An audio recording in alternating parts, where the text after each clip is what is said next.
right.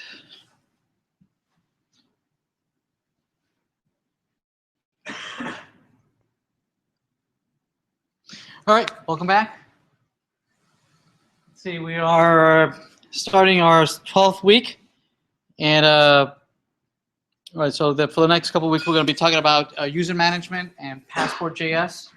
Although we've done a little bit of user management a couple of weeks ago using a session and adding users into a session, grabbing people from the session. We're going to rework some of that instead of using Passport.js. Okay? Passport.js is it's just a standard API that allows you to work with many different types of ways of authenticating people. Right? The easiest way to authenticate someone is by asking them for a username and password.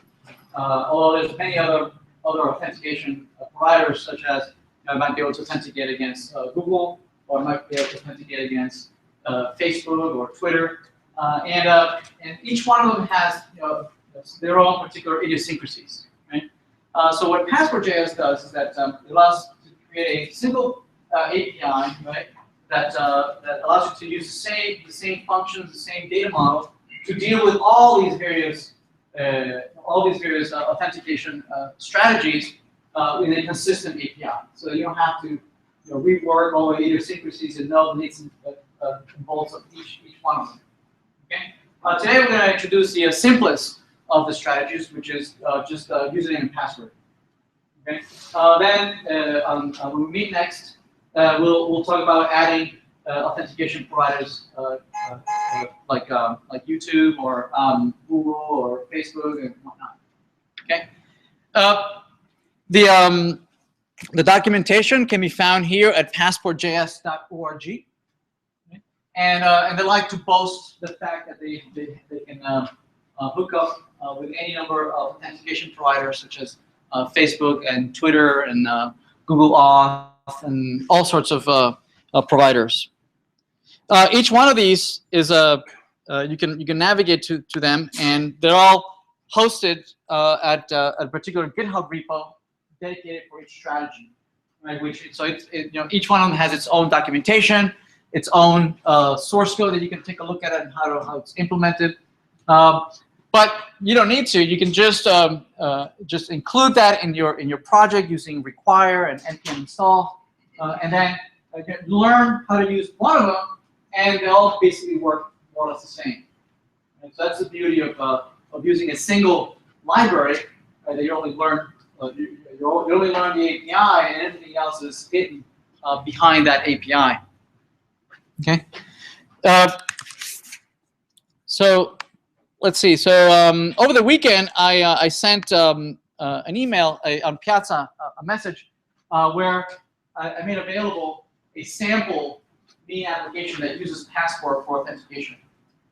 Okay? And this is it. I believe this is what I sent, the URL to this repo. Everybody get that?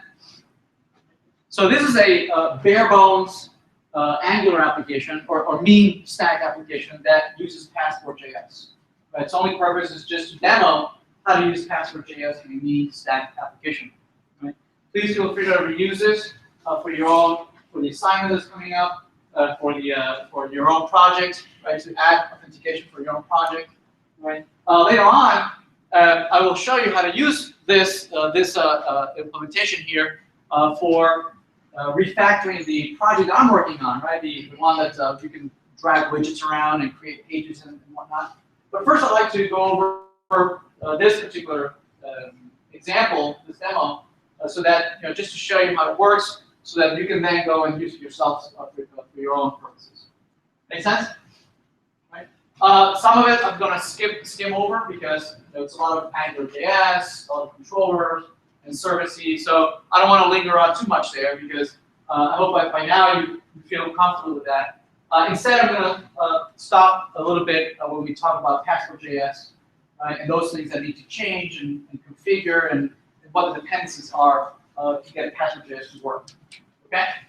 But please feel free to stop me, and if you need me to cover something a little more, all right? So, but most of it will go hopefully a little fast. But let me know, all right? Okay, so So this is the mean stack authentication repo that I sent over the weekend. You can copy here the URL and clone it down into your own local repository, right? Which I've done already, so I can demo it for you. I have it here. I'll say close the project, and I'll reopen the mean stack authentication. There it is. Right, so it's following, our typical file structure that we've been using throughout the semester. We have a server.js file. We have a server.js file. We have a package.json file, right? And our Angular application lives under the public directory, right? And our server application lives under the app directory. Okay. So first of all, let's start off with the packages that we're going to need to install. Right, they're listed here in package.json. Right, we'll see that most of the packages that are listed here you should be familiar with. Right, here we have body parser, Malter, Express, Mongoose. So all these things should be familiar to you. Now, there's two that are new here that you might not be familiar with down below here. One of them is the core Passport.js library. So this is the core library. This is the one that all strategies need. Right? This is the low-level library. And then on top of that, you can install any number of strategies. Here, we're installing what's called a local strategy. Okay, this is the simplest of the strategies for authentication. Right? It uses simple username and password to authenticate. And there's tons of others, Google and Twitter and Facebook. And to use those, you'll need to install those strategies separately. You say npm install passport-facebook, passport-google, passport-twitter, and whatnot. Right? For any other strategies that you want to use in addition to. And you can use them in combination. Right? So you can give users the alternative to either log in with username and password, or use an existing account with a third-party authentication authority. These two depend on these two. Oh, sorry, Express and cookie parser. Let me put them together. Let me put them right next to each other. Express session and cookie parser. Okay, these two, Passport.js, depends on you having already cookie parser and Express session, because what's going to do, Passport.js is going to use the cookies to maintain session information, so that when you log in, right, it's going to use the session to remember that you have already logged in, right, so that it doesn't challenge you every step of the way. Right? It doesn't ask you to log in over and over and over. Right? Instead, once you successfully log in, it stores that information in a cookie, right? It'll be valid for, say, 30 minutes until the cookie is invalidated. Right? So yeah, so it depends on those two. All right. Once we've installed the libraries on the server, we need to configure a couple things. Okay. We'll need to at least have these three. Right? We'll need to load the Passport core library. We need to configure. We need to initialize it, and we need to configure the cookie parser and the session as well. This session object is the same session we used a couple weeks ago. A couple weeks ago, we played around with session, right? We were putting the current user in the session, right? We said session.current-user. Remember that? Right? And in that case, we did some minor user management then, right? Remembering that you logged in, and remembering so that when you reloaded the page, the server remembered that we had already logged in. So we're gonna replace that code, right, and use Passport session instead, right? Passport builds on session and cookie parser. It uses them as its underlying mechanism for maintaining session. Okay, but they have to be configured first. They need to be configured first. So whatever we did a couple weeks ago of initializing cookie parser, initializing the session, we still have to do that. We still have to do that. But now what we're going to do is that we're going to, in addition to that, we're going to configure Passport.js as well. So here they are. Here's the session and the cookie parser that we configured a couple weeks ago, right? We turned on the session, we turned on the cookie parser, right? We did this a couple weeks ago. But in addition to that, and after this, after instantiating the cookie parser and the session, we need to initialize Passport, the Passport framework, the underlying core Passport framework. Okay? They assume that the cookie parser and the session has already been instantiated, has already been configured. So it has to happen in this order. First the session and the cookie parser, and then Passport. Don't do it backwards because it won't work. Right? First the cookie parser and the session, then Passport.js. All right? Okay. So first we initialize Passport. Right, Passport, it says passport.initialize and passport.session. Okay? So initialize, what initialize does is that it grabs a couple of very familiar objects that we should be familiar already, like the request and the session objects. Now we're familiar with those in the web services that we've written, right? The ones we use to send JSON back to the client, right? That request. It grabs that request object and it adds several other functions to it, such as checking to see if the user is logged in, right? Or functions to log out, or to log in someone, right? It adds functions to be able to maintain user information in the session. Okay? So that initialization adds quite a bit of capabilities to the already instantiated framework. In this case, Express. Express has already been instantiated way at the beginning, right? Over here. So Passport initialize adds additional functionality to the Express request and response. Okay. All right. So we're done here with Passport and session.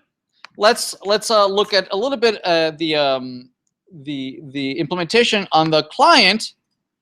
Here we have the index page, and the index page is fairly simple, right? We have at the top we have a navigation, right, with some links that allow us to navigate to the home page, to the profile, to the admin. It allows us to log in, register, log out, right? So let's run it and see what it looks like.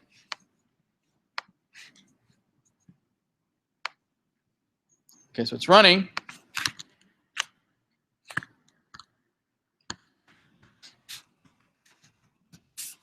Okay, so here it is. It's a bare bones Angular application.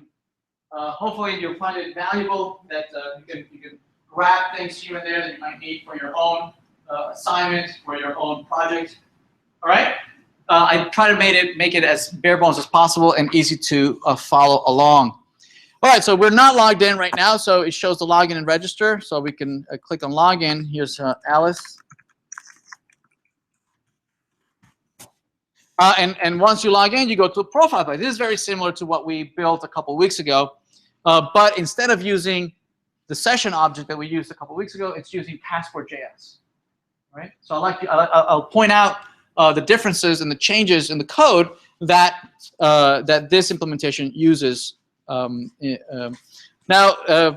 I've logged in as Alice. Alice is an admin, so she has a additional hyperlink here, admin, that allows you to navigate to a page that allows Alice to manage other users. So we have Alice being able to see all the users, removing users, editing users, creating brand new users, changing users roles. Okay, so for instance, right. So for instance, I can remove this user by clicking X, right? Or I can remove Jane, right? Or I can create brand new users.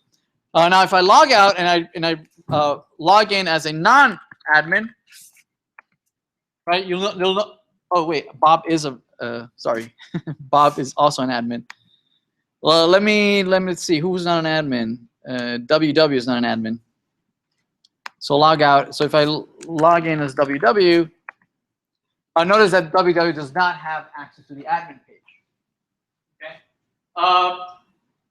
And even if www knew the URL to the admin page, if they try to navigate to the admin page, they are thwarted. They can't actually navigate to that particular page. Okay. Instead, only admin users can navigate to the admin page. Okay. You'll notice also that Alice, right? If we inspect and look underneath, we'll see that in the network, there's some communication that is happening underneath, right? So, for instance, if we go to the admin page, notice that there is a GET that goes out to the server to retrieve all the users. Right? You see that the data came back, right? The array of all users. And so if I know what the URL looks like, and I type it here, you'll notice that I'm able to retrieve all the users. So notice that this is another concern, right? Not only do we need to protect whether you can navigate to a page, right, or depend, let you go certain places but not other places, depending on who you are and what you're able to do. These URLs should also be protected, right? API URLs need to be protected as well, right? Which makes it just a little bit more complicated than the way you protect, right, other types of applications such as the server-side applications or using JSPs or ASPs or Python, right? Those are all server-side applications that are rendered on the server, right? And the client just sees the HTML that gets rendered. Right? In those applications, it is enough to just protect the pages, right? Because you can't do certain things with some use cases because you can't even go to the page, right? Over here, it's a little bit different, right? Half of the entire application lives where? On the client, right? On the browser. So the browser needs to go back to the server for data. The client has no data. It needs to go back to the client. So these URLs also are vulnerable, right? So somebody could retrieve information for entire users. So they need to be protected as well. Now, Alice logged in, or who logged in? Alice. I think it was Alice. Yes. Alice logged in, and Alice is an admin user. So admins should be able to access this information. Yes? But if you're not in the admin role, right? So for instance, if I log out, who am I? Alice. Okay. If I log out and I log in again as www, which is not in the admin role, they should not be able to ask for the list of users. Okay. And notice that it doesn't let me, right? It doesn't let me go to the admin. Right? If I go localhost API user, it doesn't let me navigate there because I am not an admin user. Okay, so it's protected. Make sense? So we need to protect both things. All right, so let's take a look at the implementation of the application. Let's see. Let's start off with login. Right? Let's see. In the config file, we have at the top a couple of routes. If we try to navigate to the login page, we are going to go to the login view. In the login view, we have the controller. Right? So in the controller, in the login view, in the controller, when I click on login, so we have a login button at the bottom. When that gets handled by the event handler in the controller, and the controller then uses a client service to notify the server, right? So that's pretty much, we've seen that before, right? In the user service, what we're going to do is just post that request to the server, right? So here's the login, right? Implemented here by the user service, and it's just a post API/login. I'm going a little bit quick because we already know templates and controllers and services. Okay, but if I'm going to quick, just let me know. All right, I'll slow down. Everybody still with me? Right, so login page goes to the controller, the service, and then the web service. Right, very much following the same design pattern we've been doing for the whole semester. Right. Anyway, on the server side, we have the user service. Right, and the user service is listening for incoming login. Login.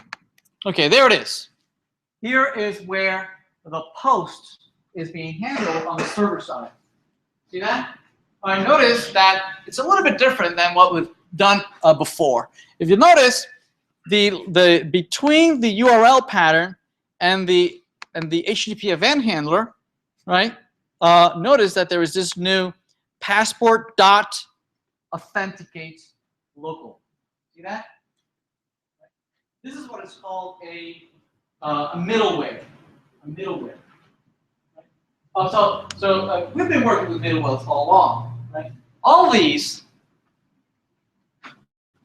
each one of these is us creating our own middleware, right? Saying, I'm listening for an incoming request. I'm going to handle it, right? In the request, I'm going to grab things from the request. I'm going to do some logic with the request. But we have chosen to respond immediately, just go back, okay? Express. Node.js's Express is more powerful than that. Node.js Express allows you to string together several of these guys. Right? It allows you to call a function like this, like our logout and register, all these functions, and string them together so that when a request comes in, the first middleware that receives the request, right, can do its logic and extract some data, do some business logic, right, and then it can decide to either respond or just hand it off to the next middleware in a chain. Right? So all these middleware can be changed together, right? So that they can all handle a little bit of the request and then go on to the next and then the next and then the next and then the next until one of them generates a response back to the client. Meanwhile, this request is live, right? It's the client sent the request. The middlewares are each one processing the request, right? The client is waiting, patiently for a response, right? The first one that generates a response, right? The chain is cut off, and then it goes back to the browser. Well, Passport.js has quite a few middleware.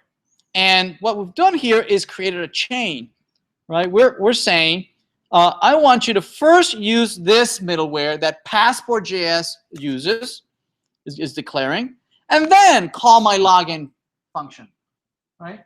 In that order.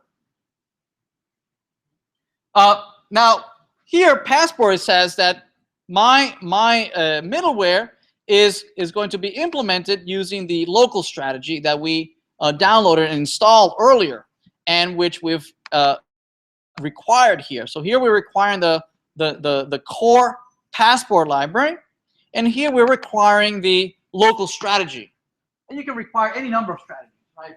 Facebook, Google, Twitter. Right now, let's keep it simple and only use just this one strategy, okay, the local strategy, which is just plain old username and password.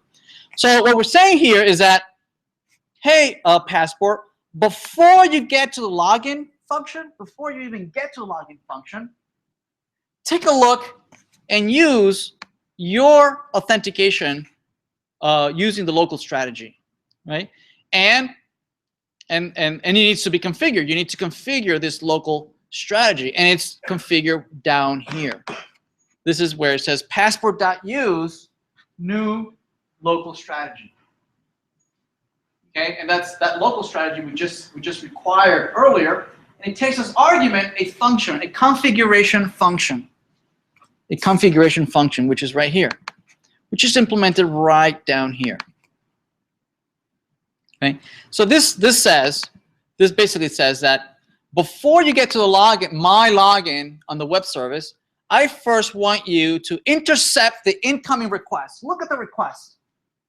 Before you get to the login function, intercept the incoming request and massage it, do something with it. right? What it's going to do, right? It's going to allow you to configure a glue, right? A glue function that allows you to glue the Passport Framework API with our local database, right? It says, Passport will say, okay, I intercepted this incoming request. I need to authenticate it, and they're using the simple username and password strategy. Here it is. Here's the username and password. I intercepted it. I extracted the username and password from the incoming logging attempts. Okay, and I'm just going to pass it to you. Here it is. Passport itself doesn't know how to authenticate, right? It requires us to do the grunt work, right? Of actually going out to the database and doing the query and checking to see if either this username and password actually exists, right? So here's where the glue happens. Here's where the glue happens. Passport intercepts the incoming local request. It calls our function, it parses the username and password from the request. It grabs from the request the username and password, and it passes it to us through this callback function, username and password. And then it's now on our court, right? It's our task to verify whether this username and password actually exists. And then we have to notify the Passport framework whether it was successful or not, whether this user actually exists or not, or there was an error, something happened. It's something that happened.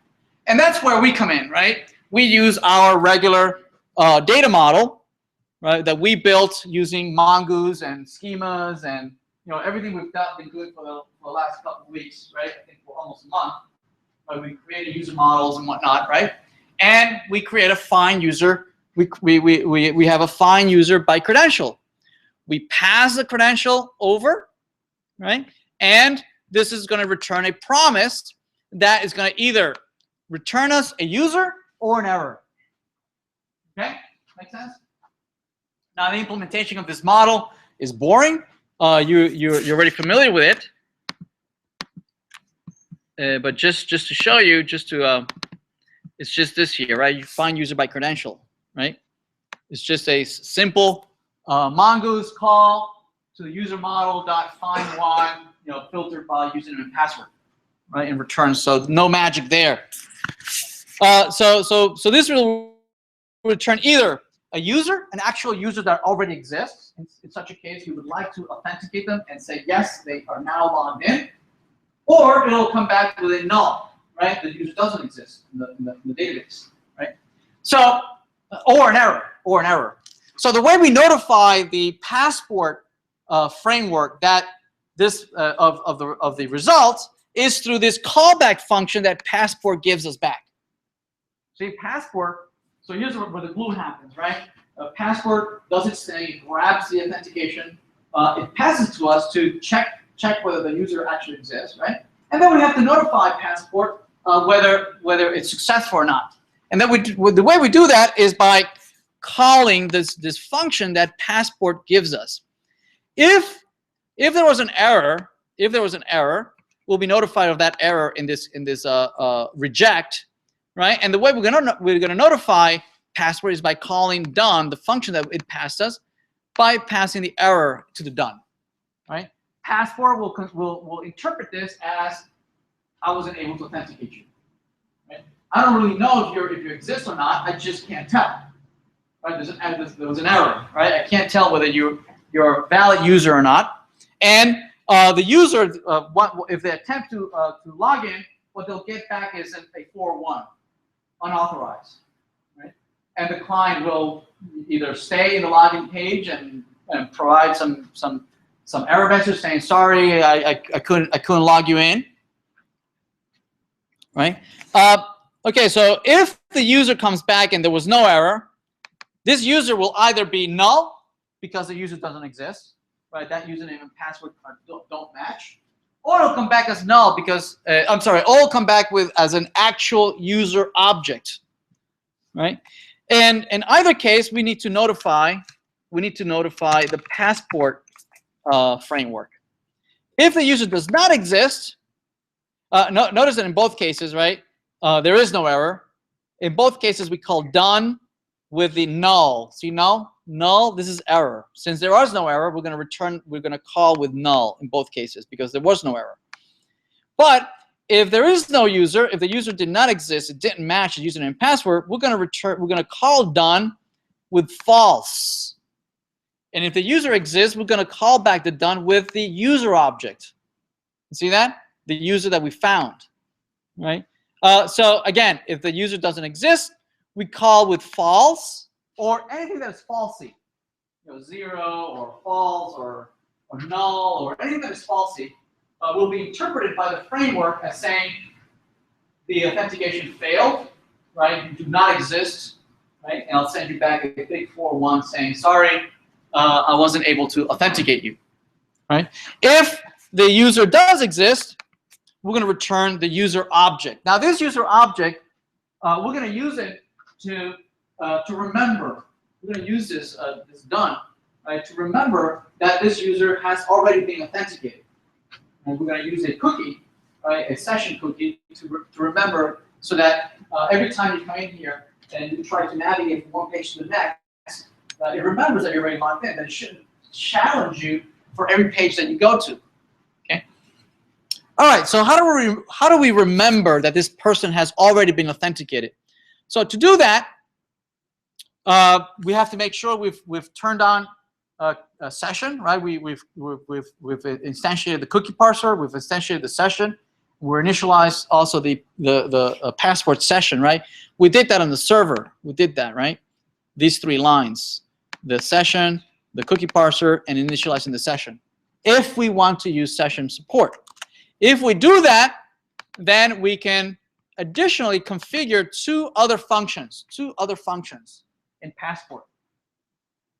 So Passport is going to use these 2 functions to make sure that it serializes information in the cookie so that it can remember that next time around that it's still you. Right? It doesn't need to challenge you every time. It doesn't need to ask you every time to log in. Right? As long as the cookie is valid for the next 30 minutes, right? In that window where the session is valid, it will not ask you to log in again. Right? But to do that, it needs to serialize information, enough information to be able to tell who you are, right? And it's going to send this information to the client in the form of a cookie. But the problem of sending it to the cookie is that some of that information might be private, or it might be sensitive information. Okay. At least what we should send is some identifier that uniquely identifies it. So, for instance, the user ID. We could send the user ID, right, and serialize it and embed it inside of the cookie. Right? Or we could do whatever we want. We could put anything we want in that cookie, well, if it fits in the size of a cookie, right? But these are the 2 functions that do it, right? And we configure it by using the serialized user and the deserialized user function, and then provide functions for implementation. Okay. So here are the 2 functions that that implement the serialization and the deserialization, right? So serialization, the serialized user, is when the data is going back to the client. What are we sending back to the client that we want to put in the cookie? What is it that we want to put in there? Again, we can put anything we want, right? As long as we're consistent and we remember what we put in there, so that when we get it back, we know how to interpret it. Okay. We're going to serialize the entire user object. Okay, that's fine because it's the object is going to be encrypted and it's not going to be available and readable on the client side. Nobody's going to be able to see the actual cookie itself. Right? Part of the information in that user information is the ID for the user, right, which we're going to want to retrieve later on when the client comes back and provides the information to the server.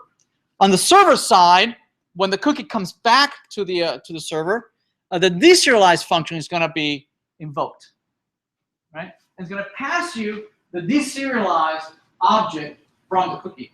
In this case, we have to remember that what had put in there was the user. So what are we going to get back? The user object, right? We're going to use that user object. We're going to use that user object to retrieve the ID in that user, right? And reconstitute the user object in the session, right? So that we have it available. Right? We're going to go back to the server and make sure that this user does exist with this ID, right? And then notify the passport JS framework that indeed the user does exist or does not exist. Okay. We could have, instead of serializing the entire user object, we could have just serialized the ID of the user. Right. That would have been enough. Okay. Indeed, that's actually the only thing that we ever use in the object that gets serialized and deserialized. Right. Only the ID is being used. All right. So this is done.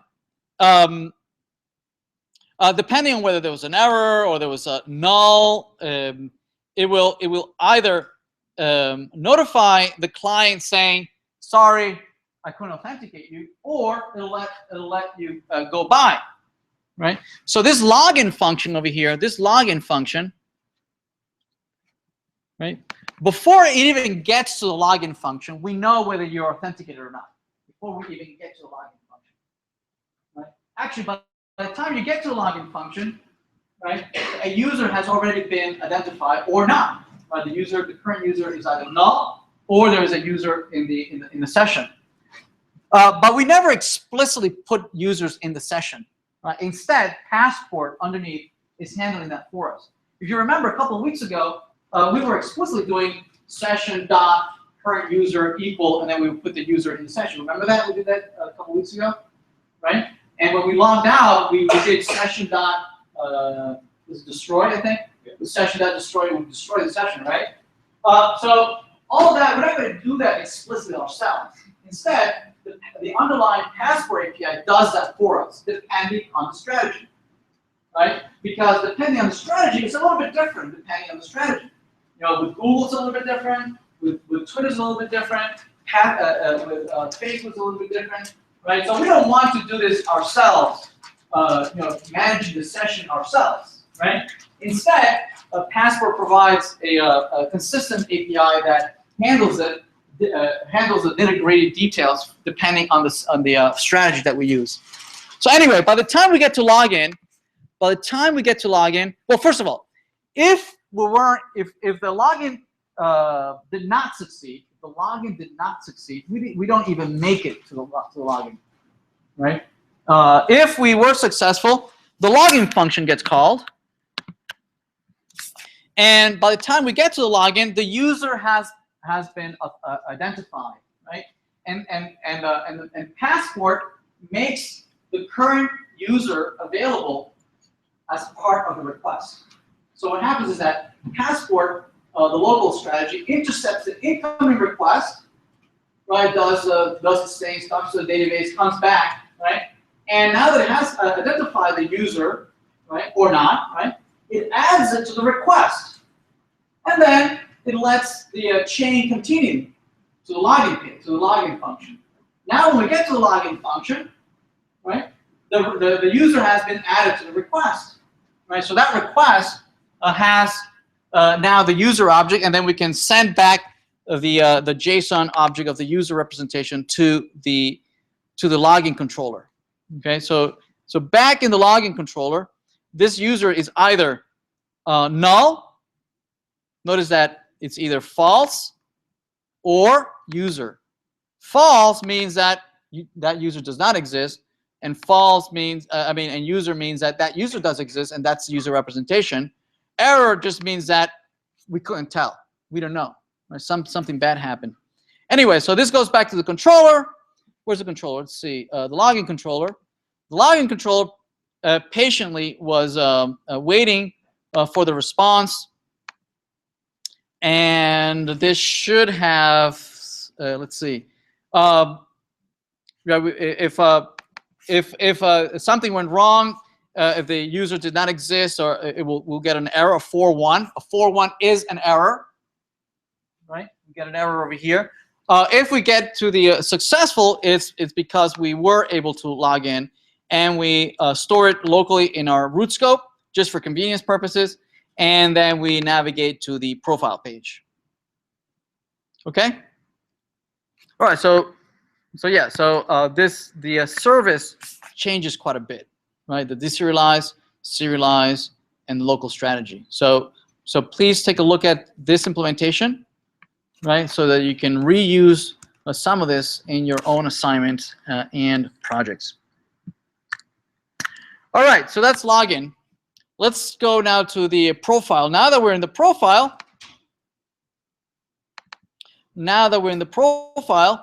if you'll notice in the config file, if we try to navigate to the profile page, where is it? If we try to navigate to the profile page, we're going to intercept that navigation, that route on the client, right? This is on the browser side, on the Angular side. We're going to intercept the attempt to navigate to the profile page with this resolve, right? First, we're going to go back to the server. We're going to go back to the server and check to see if whoever's trying to attempting to navigate to the profile page is currently logged in. Right? So I'm going to go back to logged in, and this will return to me a user object or something that is falsy. Let's go back to the service. Here's the service.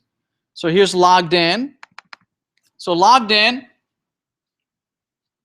The only thing that it's going to do, look what it's doing. Right? It's saying request.is authenticated. Right? Remember, Passport adds additional features to the express objects. Right? These request and response, these are all express objects. Right? It adds the user object for the login. You see that? Right? It adds the user object. That's added by Passport. It adds functions such as is authenticated. It adds functions such as logout. Later on, we'll see that it adds another function called login. There it is, login. These are all functions that were added by Passport. These are all convenience functions. These are all convenience functions for us to quickly determine whether this person is already authenticated. What this does is that it looks at the session, right? It looks at the session. Is the current user in the session? Is the session still valid? Right? And it returns true or false. Right? But again, it hides the details depending on what particular strategy we're using. Right now, we're using session and local strategy, right? And internally, it uses a session. But Google does it differently, Facebook does it differently, Twitter does it differently. By hiding this behind a function, it allows us to do the same authentication, the same for all strategies. See that? Right? Instead of using the low-level session, right? It's hidden behind this is authenticated. So this returns true. If this returns true, logged in is going to return the currently logged in user. If this returns false, because either the session has timed out, right, or we haven't yet logged in, it's going to return a 0 or anything that is falsy. This is a flag to the client side that the person is not currently authenticated. So the client is either going to receive a user object or a 0, right? So in the check logged in the callback, in the success callback, this user is either going to be a 0 or an actual user object.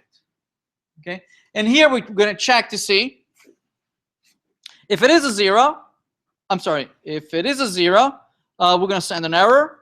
We're going to reject the resolve with the promise, and we're going to force you to go back to the login page. Right. So if you try to navigate to the profile page without having logged in, it's going to kick you out to the login page.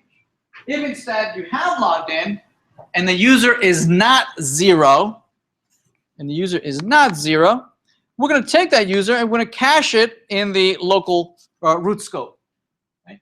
And we're going to resolve. We're going to say, yep, you're good to go. Wherever you were going, you can keep going. Okay, where is it that we were trying to go? We were trying to go to the profile page, right? That's where we're trying to go, and that's exactly where we go next. Okay, make sense? Right, the resolve and the reject allows us to handle these promises over here, right? And allows you to go into the profile page. Anyway, in the profile controller, we're going to go back and fetch the user information. And I believe that's done here. Let's see, this is profile. Okay, in the update. Right, so say the user information is displayed in the profile page, and there's an update button at the bottom of that, right? Where is it? Let's see.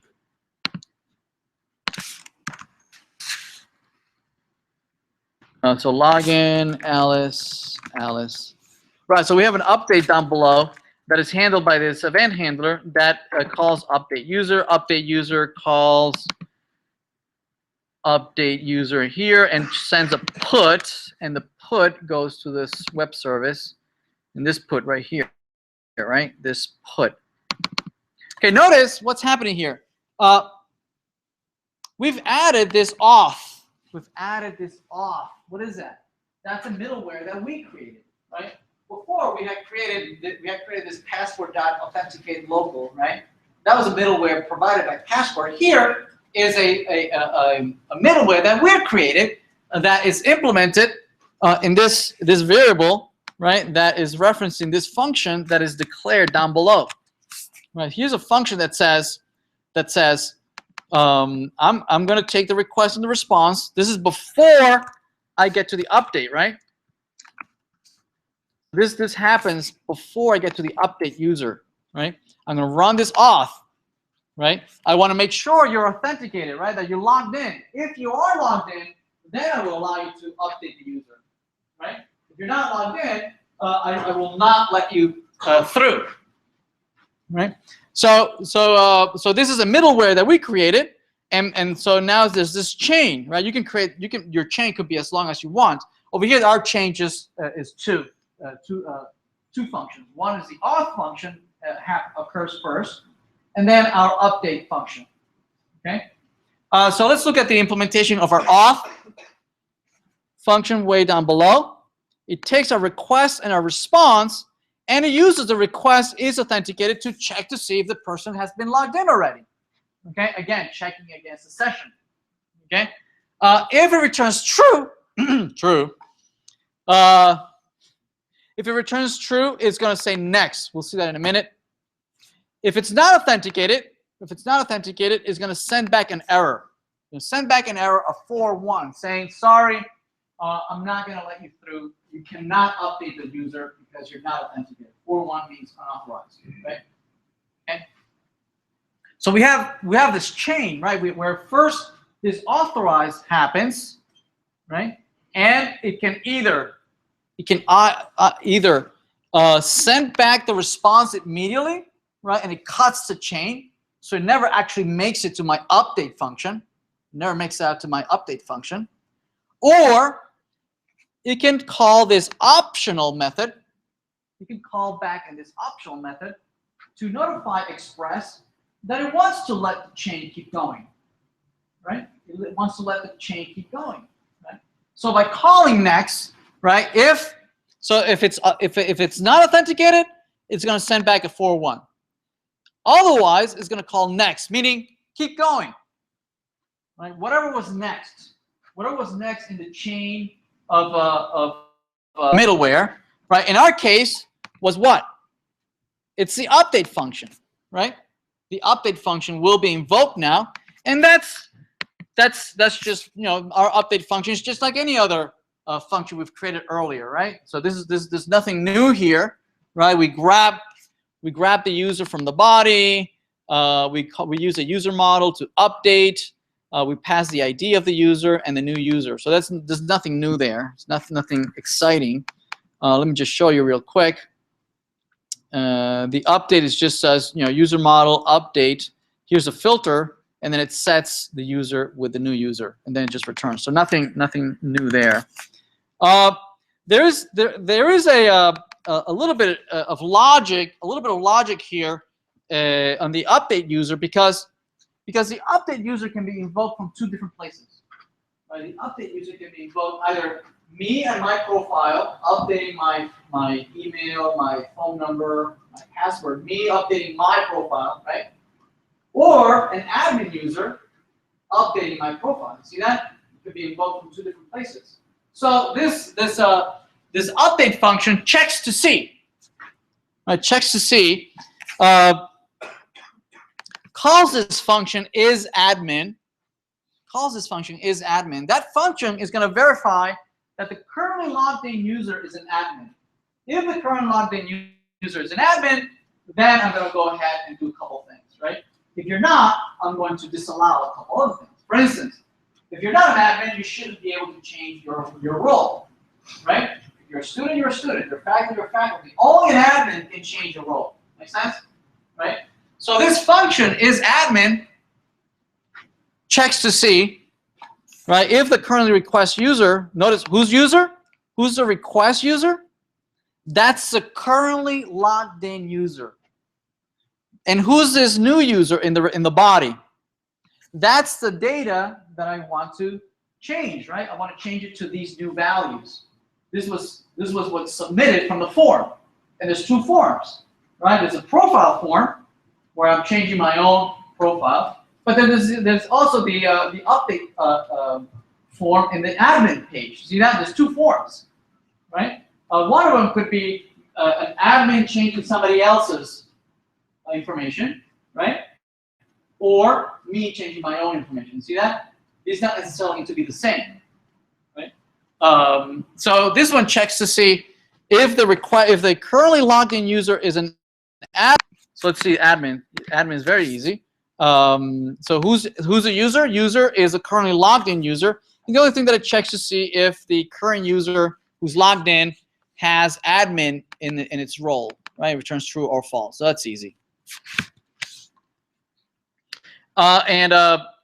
So what it does is that if you're not an admin, right? Roles is a property, right, of the data model, right? What I'm going to do is that if you're not an admin, I'm going to ignore any roles that you might send me from the client, because from the client you might have tried to inject, right, in the JSON that you're sending me, you might have tried to inject their roles to give yourself admin roles or something like that, right? On the server, I'm going to check if you're not an admin. If the currently logged in user, I'm just going to ignore the roles. But if you are an admin, I am not going to remove the roles. I'm not going to remove it because you are an admin. Maybe maybe you do want to change somebody else's role, right? Notice that I'm Alice, and I can change somebody's role. So for instance, WW is a student, so they can't access admin, right? But I can select them and change their role and say that they are also admin. I can change that and set it. See now WW is an admin role, and they can now log in as an admin. Make sense? Right? So this is only allowed from this page, right? From somebody who is already an admin can change somebody else's role. Make sense? But if you're not an admin, you can't. So this is where it happens, right? So I'm checking admin and I delete, or I let you go through. This piece of code here is because this here is a string. Is a string, and I want to convert it into an array. Okay, so it comes in as an array. I'm thinking it comes in as a string. I check to see that indeed it's a string. I split it on comma, this comma here, right? And I convert it back into an array. And then the update is just like any other update. Make sense? Ever still with me? Yes? So if you're not an admin, what's the type of user? What is the type of? Oh, no, it could be an empty string, or it could be any. Just make sure that's a string, right? It could be undefined, right? If it is a string, then I'm expecting that it is a comma-separated list, right? If indeed you're even providing a role, okay. Let's see. All right. So. Yep. Is that what's happening?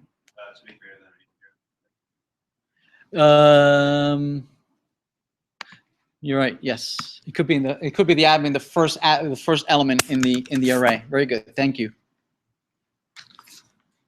Oh, because I usually do this. -1.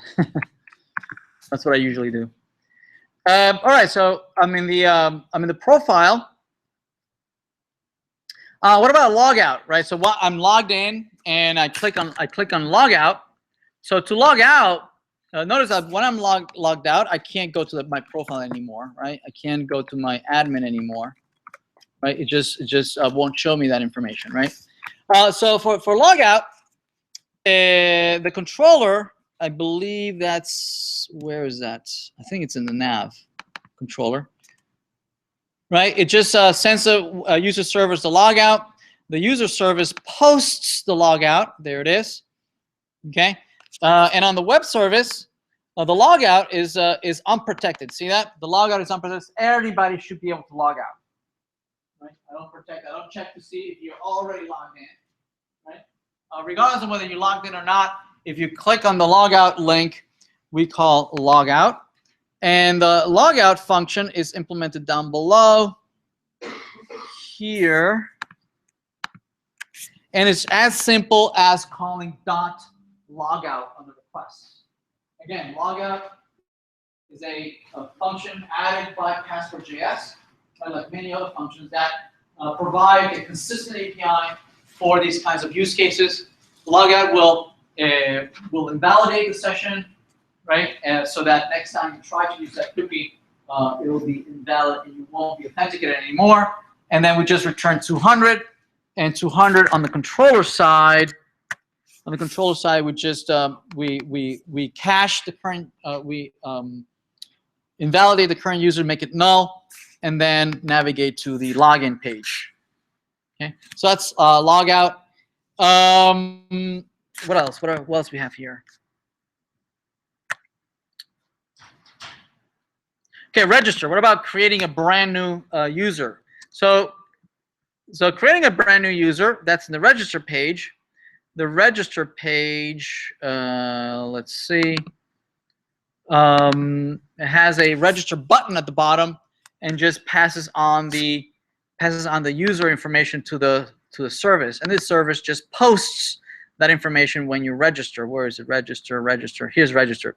Just post to the register with the user information. On the server side, it's implemented by this register event handler. Notice that it's also not protected. See, I don't check to see if you're already authenticated, right? Anybody should be able to register themselves, right? And as you register, we're going to do a couple of validation. We're going to check to see if you already exist. Also, notice that I'm going to ignore, if you go through the register page, I'm going to ignore any roles you give me, right? If instead, this is the admin that's trying to create a brand new user, and they gave you a particular role, I'll take those, right? But here, that's not it, right? Here, they're coming through the register page, right? We're coming through the register page, and if they somehow, injected roles for themselves, right? They're trying to thwart the security measures, and they added somehow in the JSON that they're posting, right? An array with any roles there, such as admin or whatever, we're going to ignore it, right? We're going to override any roles that you had there, and we're going to initialize everybody as a student, right? So everybody now is a student. Anybody who logs in, who registers themselves, they're going to start off as a student. Okay, so we're going to use the user model in the database to see if the user already exists. First, we're going to try and fetch a user with that username, right?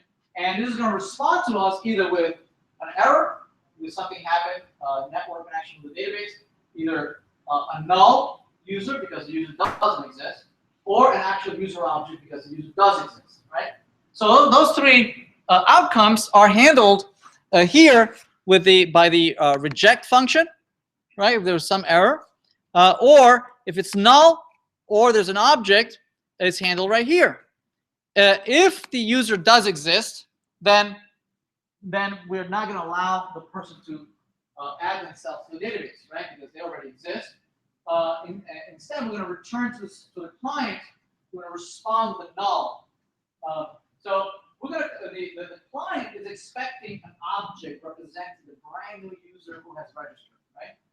That's what they're expecting. If you successfully register, what you can get back, what you should get back is an object of the brand new user that registered. Here, we're responding with null, meaning there is no new user. right? We weren't able to create a brand new user. Okay, I'm responding back to the client with a null. Instead, if the user is not does not exist, we're going to do a second database query, and we're going to create this user, right? Because the user does not exist. And user model.create user goes off to the server. It comes back with a promise, which we then resolve down below, right? If it's resolved, meaning the user was created, we were able to create the user, or an error. So if we are able to create the user, we were able to add it to the database, right? But typically what we want to do is that if you successfully register, we'd like to be able to, have you, by default, log you in, right? You just register, so you should be the latest person who is logged in. So to do that, we're going to verify that indeed a user was created, right? That's it's being passed here by the database, right? If we create that user, then we're going to use another function that is added by passport .login. .login is going to do the writing of this user to the session. It's going to create a cookie for us, right? It's going to add that cookie to the headers so that it can go back to the client and be cached on the client side. So login does quite a few things, right? We pass in the object that represents the current user, right? And if it's successful, right? If it's successful, writing to the session, it comes back. We can now serialize the user back to the client so that it can be used on the client side. Otherwise, if there's ever an error, we notify the client with those errors. Okay. So that's register. Registration controller is waiting for registering, and it's going to get back a response with the current user. Right? We extract that user from the data. We make sure that it's not null. Right? Remember, if it's null, it's because we were not able to register. Right? Remember that that's a valid response from the server. If we found that user already registered, right, we respond with a null. Right? So that's our flag saying that we were not able to register because you existed, not because of an error. Errors would be notified here, right? Okay, this is a valid, user equal null is a valid response saying that we were not able to register, typically because the username is already taken. So if it's not null, we're going to cache it in a local root scope and navigate you to the profile. Okay, make sense? All right, so that's register. So we were to register. So when we go to log in, now that we go to the profile page, we are able to to update ourselves, and we saw already update already, right? Let's look at now me being an admin. If you'll notice in the index page, there's quite a few URLs, right, that will show or not show depending on whether a current user exists, if somebody's logged in, and if they're an admin, right?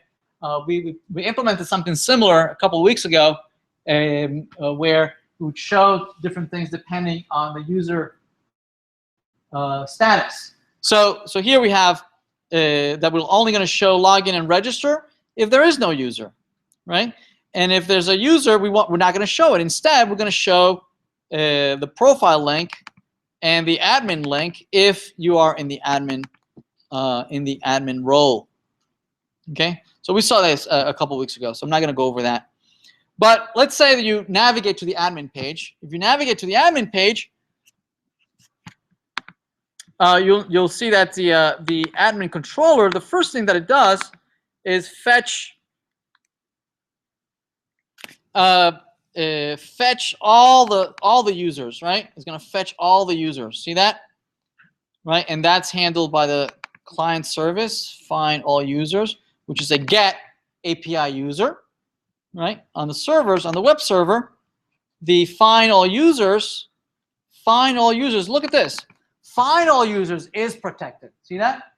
find all users is protected. First, it'll check to see if the person is authenticated. That should not be available to just anybody, right?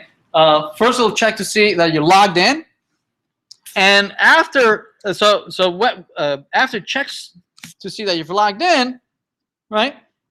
Notice that it'll do some other checking, right? It'll check to see if not only are you logged in, are you in the admin role, right? Because all the admin role users should be allowed to list all the users, right? And be able to update any one user. Right? So only if you're an admin am I going to execute find all users on the model, right? And then return you a JSON array of all the users. Okay.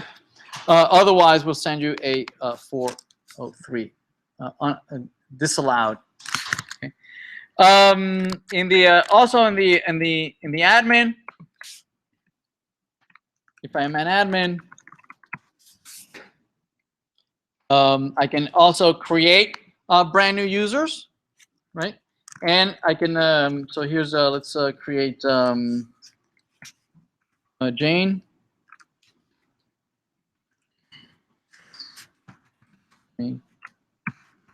Jane Doe, and I can start off Jane with faculty admin. Oops, did I get an error? Ooh, I did get an error.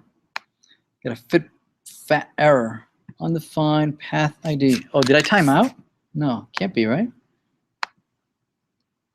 Log in Alice. Log in. Admin.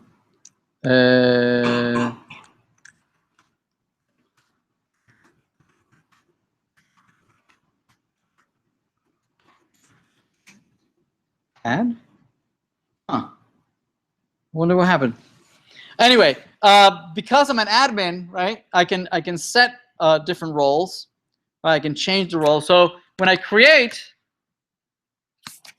the user, right? It came through this create over here. This create. You notice that create user is protected. See that?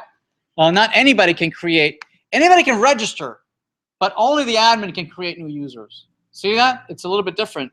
In the create user, it's going to use the same mongoose, but it's going to look to see if you already have roles. See that? One thing that it should do is to make sure that you're an admin, which it doesn't. Right? It should check to see that you are an admin. And notice that if you do provide roles, it's going to split them. But if you do not provide roles, it's going to default to student. Right? In the previous one, in the register where you also create users, it ignored the roles, right? And always chose student. Right? It didn't even allow you to provide a list of the roles. Okay, and it does the same thing. It checks to see if the user already exists and whatnot, right? And at the end, but notice that it's retrieving the objects and adding them. But notice that it's not logging you in. See that? It does not log you in. It's different, right? Because I'm an admin, I'm already logged in, right? I'm creating a whole bunch of users. None of them are logged in. Well, not in my session anyway. Right? Once I add them and they go on and log in themselves, they'll be logging in their own sessions, right? But this is a create user is not it does not entail logging them in. Okay. And let's see, remove also I think is also protected. That you have to be authenticated, and only an admin can remove a user, right? And removes the user, and then it returns all the users for convenience. All right, I hope this is useful. Hopefully, you'll be able to grab some of these code and reuse it in your own assignment and the project. Right. So the next assignment is going to come out later on today. It's the last assignment, which is asking you to refactor the existing assignment, right, the form builder, and adding passport support, right? Which instead of just you'll need to either copy some of this source code and add all the passport libraries, the using local authentication and your password. It does not ask you to use Google or any other strategies. Although we'll cover that. All right, so as an example on using this on your own projects, what I did is that I took this demo, right, and I grabbed pieces here and there to refactor my own project. The project I've been working for the last couple of weeks, the one that allows you to create widgets and create pages and create applications. Right, so I revisited that, right, and I started adding the capabilities of handling user management. Okay, so I'd like to demo that for you now. So let's close this.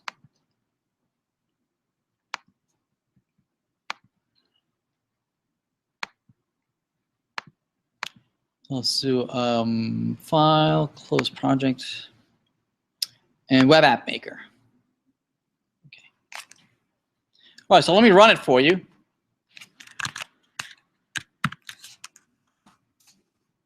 Here's Web App Maker, and it's a little bit different since last time we saw it last week. Now the first page that you come to is a login page. Okay, it's meant to be an application that you can only use it if I know who you are. Right? It has no public space. Okay.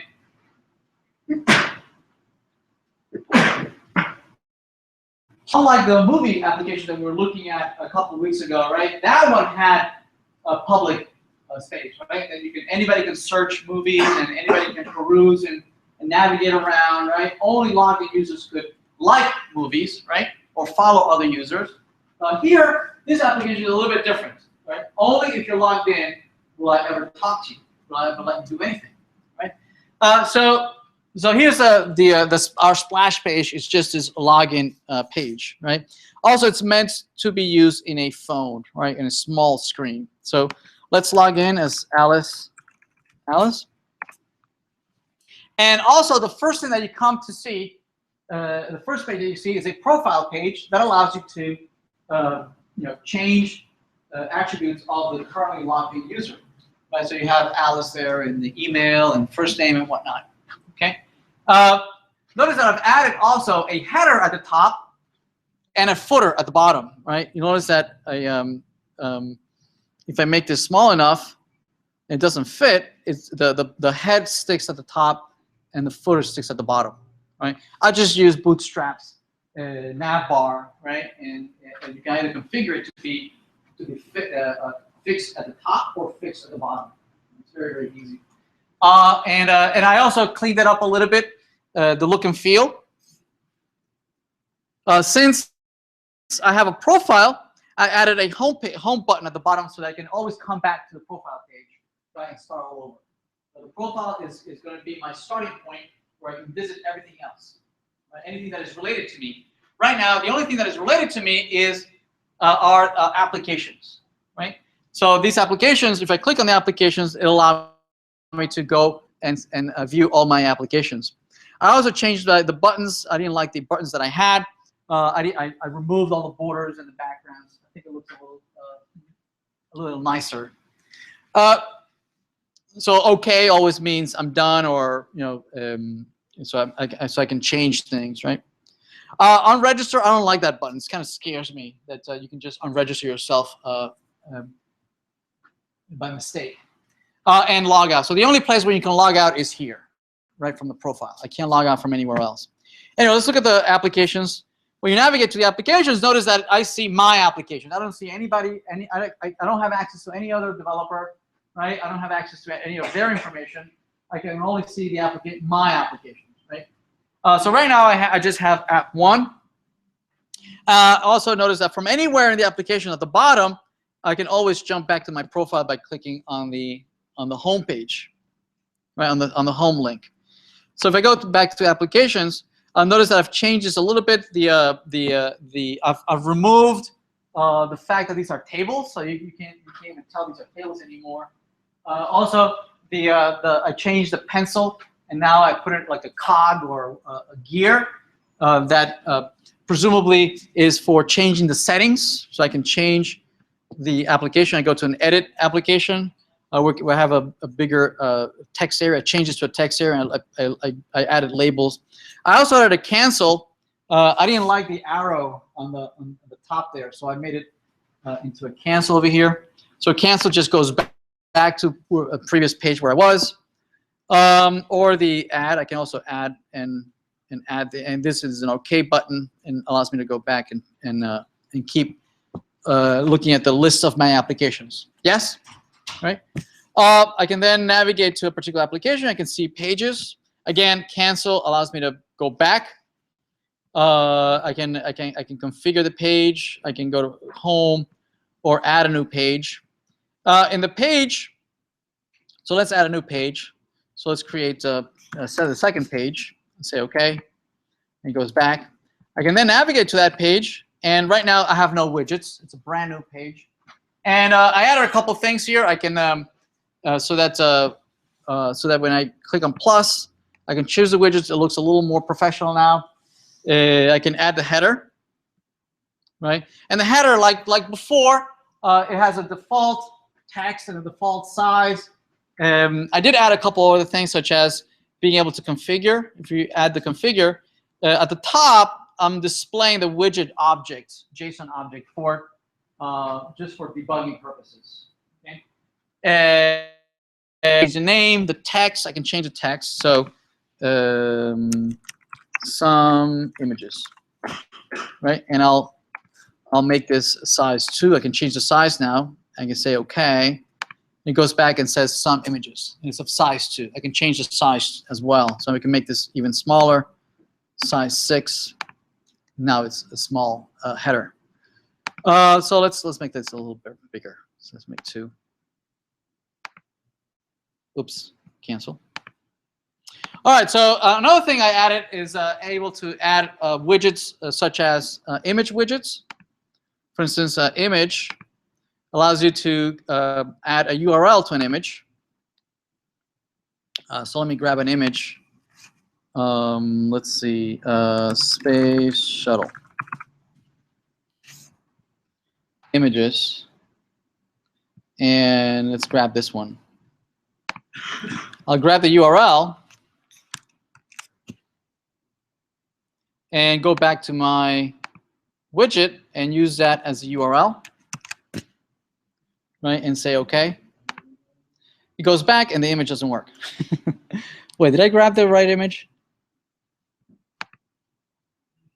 Oh, it is a JPEG, but it's a upload Wikipedia. Why didn't it like it? Did I paste it right? Oh, probably it's protected behind a firewall. And okay, wait a minute. Let me. I want to see the raw image. Can I see the raw image?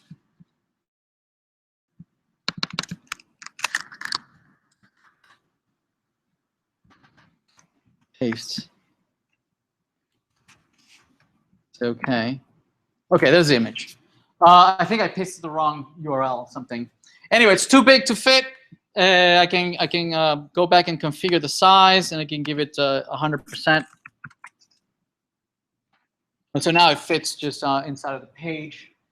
I also, some of you are working on projects where you're trying to embed YouTube videos, and you're running into a problem. So I created a demo. Did I paste it in Piazza? I thought I did over the weekend. Did I paste an example on Piazza? Yep. Okay.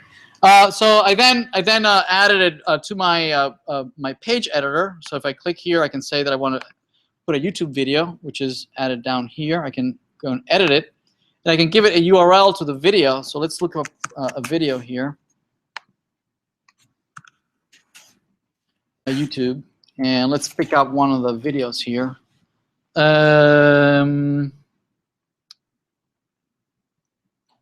Whatever, the first one is fine. So I'll stop that, and I'll share, and I'll grab that URL and go back and paste the URL there. and say that I want it 100% and say OK. And the video is embedded, right? And I can move the video up and down and put some widgets. Okay. Okay, makes sense. Right, so this eventually will become more sophisticated. You know, be able to publish the image, publish the applications that others can use the application I'm building. So this is a web page that I can build, right?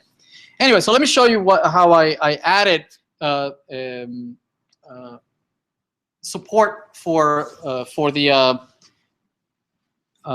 Passport, right? And also like to cover being able to embed YouTube videos. Okay. Actually, let me cover that first because some of you want to take a look at that. So let me show you. Let me show you the adding the YouTube widget. Let's see. So in the model for the widgets, in the wait a minute, where is it? Where is it? I added it in the model. Was it the model? I forget. No, in the page schema. I'm sorry, page schema. Remember that the widgets are embedded inside of the page schema. So let's take a look at the page schema. There it is, right? So I added. First, I added this widget type.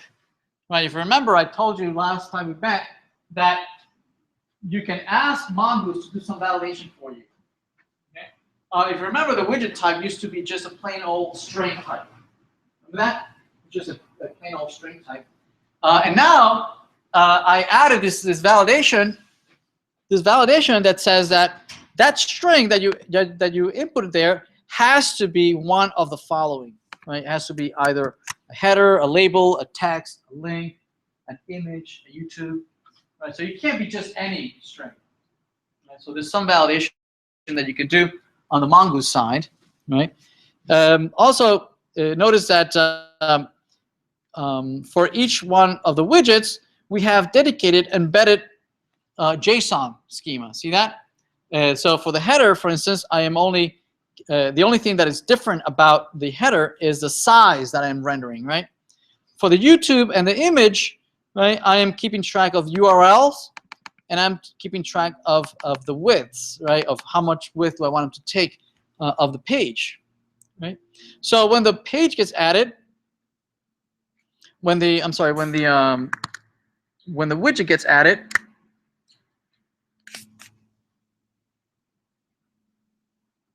when it gets added, the update widget, right? It checks to see the type of the widget, right? Notice what it's doing. Notice what it's doing. It's updating a widget, receiving the application ID, the page ID, and the widget ID. Look at that, right? Notice the schema. Remember, page schema is embedded inside of the application schema. Remember that? The application schema contains an array of pages. Right? And each page contains an array of widgets. See that? Right? So each object instance that gets added to Mongoose has its own underscore ID. Each application has its own underscore ID. Even the pages inside of an application, each object instance has its own underscore ID. Right? And even these widgets, each instance of these widgets inside of the array of the widgets, each one has its own underscore ID. Okay, that's important because remember these schemas are embedded, right? We start off. Remember that we always have to start off with the application, right? We have to identify first the application, then we have to go and fetch the particular page that we're editing, and then we have to go fetch the particular widget that we're editing, right? And the only way to identify them being nested inside of the objects, the only way that you can navigate from the application to the pages to the widgets to the particular widget, right, is by the unique identifier that identifies each object, right? So how do we do that? How do we navigate? How do we navigate? Well, Mongoose allows you to navigate as follows, right? First, if you want to update a particular widget, we are providing the IDs of each one of them. The ID of the application, the parent application, the page ID inside of the application, and then the widget inside of the page. So first, we fetch the application, like we have done before, right? That's nothing new. Right? With the application ID, we just do a find by ID, and now we have our application object. There it is. Here's our application object. See that? Now that we have the application object, we need to go fetch the particular widget that we want to update, right? We want to update either it's an image widget or a YouTube widget or a header widget, right? We need to fetch that widget. So what do? Well, we already looked at this last week, right? If I know the ID of the embedded object, right, inside of an array, right, I can just look it up by ID. There it is, application.pages.id, page ID. That returns me the page in the application, right? But I can keep navigating, right? If that page object contains a widget, right? A widgets array, which again I can filter by the ID of that particular widget. See that? So this allows me to start way at the top of a particular application and then navigate to my children pages and identify a particular page, right, by ID, and then a particular page contains many widgets. Again, I can use the filter to navigate down to the particular widget using this this syntax here, right? So now I have the widget. Great. Now I have the widget. I update the name and the text, right, from the JSON that is coming to me from the client, and depending on the type, if it's a header or an image or a YouTube, right? Depending on the type, I'm going to update, right, the properties that are specific for that widget, right? If it's a header widget, I only need to update the size of the header, right? That's all I need to update. If instead this is an image widget, I'm going to copy the URL from the JSON object. I'm going to copy it locally to the local widget that I am updating. If it's again, I'm going to copy the width, right, into the local widget that I found. Okay. If it's a YouTube, I'm going to copy the URL and the widget same way. And finally, once I've updated the widget, right, this object is a smart object, right? It's a mongoose object. It keeps track of what has changed, right? What fields have changed. And certainly these fields have changed. I only need to I need to tell the top level application to save itself, and then it writes the entire, the entire object. Oh, well, not the entire object. Those things that have changed are modified in the database. Okay. All right. What about on the client? So on the client, we want to render the YouTube video, right? So anyway, so let's go there. Let's go and to do that, let's go and to the client side, and on the views, on the page view where we're listing, where we no, sorry, that would be on the widgets, right? We want to list all the widgets. Widget list, there it is. Okay, if you remember, we had used a switch. Depending on the type of the widget, we would either render a header, right, or we would render a label, or we would render a text, right? So the only thing I did was add these two. Right, the only thing I did is add these two. If it was an image, I'm going to render an image tag, right? And I'm going to use a source, ng source. I'm going to use a widget.image.url. I'm just iterating over all the widgets in the page, right? And the width, I'm going to take the whatever width you set. So it's 100%. It'll use the size of the container, right? If you don't give me an image of width, it'll take up as big as the image is, right? For the YouTube, it's a little bit different. URLs, the URL that is used for YouTube, right, is meant to be player, right? It's meant to execute a plugin inside of the browser. So it's treated differently. Okay, it's treated with care, right? It's considered to be unsafe, an unsafe URL. Okay, and so if you try to use the URL all by itself, okay, Angular is going to complain. It's going to say, no, I cannot use that URL. It's unsafe. Right? You have to explicitly tell Angular that no, yes, I do want to use this URL, right? I want you to whitelist this URL, and any URLs that come from YouTube, they're fine. I trust them. They're okay, right? So what I did is I went to YouTube. I went to YouTube and looked at the embed. See that embed? To embed a YouTube video, we use iframes. See that? It's an iframe. So what I did is I copied this iframe, right, and brought it into my template. Right? I brought it into my template, and here it is. This is the iframe. I copied it in there, and I kept the same configuration that allows full screen. The border is 0, but the URL, I can't use the original URL, right? Because it's going to give me errors. It's going to give me an error.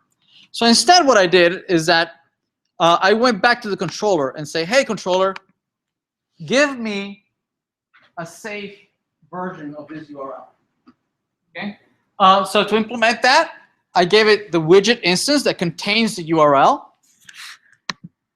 I went in there, and the way it's done is that you first we're checking whether the widget is good, right? The URL is this. This is the URL. See this URL? Let me blow it up for you.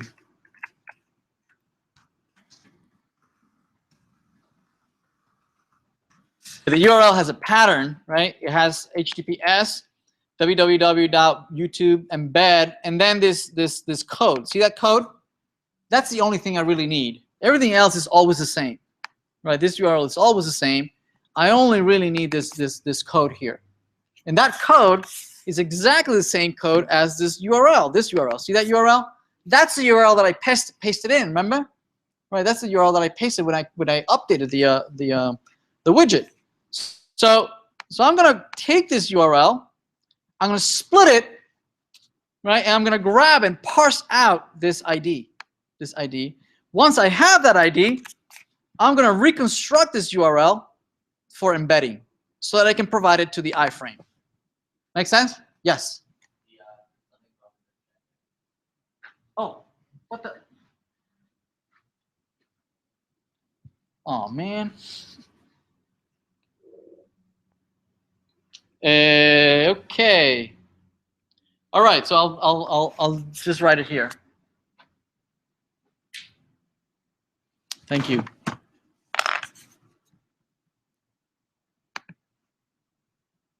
Let me stop sharing screen.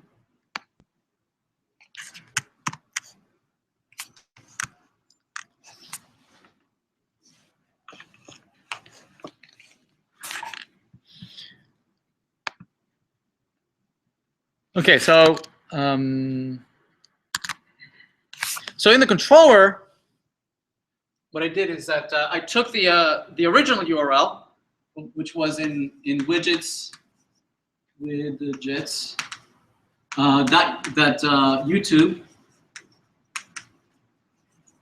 Okay, and the URL is in here. Here's a URL.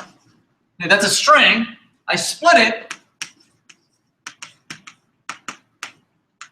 on the slash. So now I get an array, right? I get an array of all the pieces of the URL. The URL looks something like what? Let's see.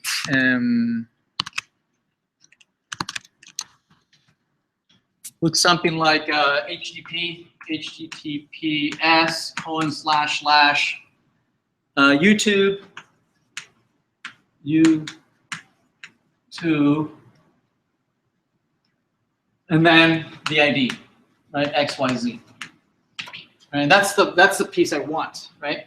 So I split this and I get an array, right? So I have here the parts, and I only need the ID. So the ID will be the parts. That's an array. Which one do I want? I want the last one. So it's parts dot length -1. Right, that retrieves me this XYZ. Now that I have the XYZ, I'm going to build the URL. And the URL is going to be the hard-coded part, which is HTTPS. And what is it?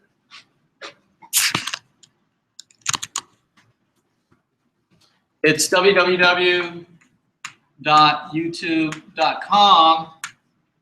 Then embed, and then I'm going to concatenate. I'm going to concatenate that with the ID.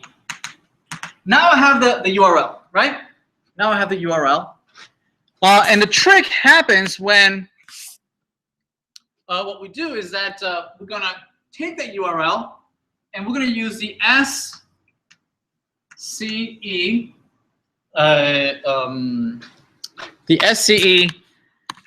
service,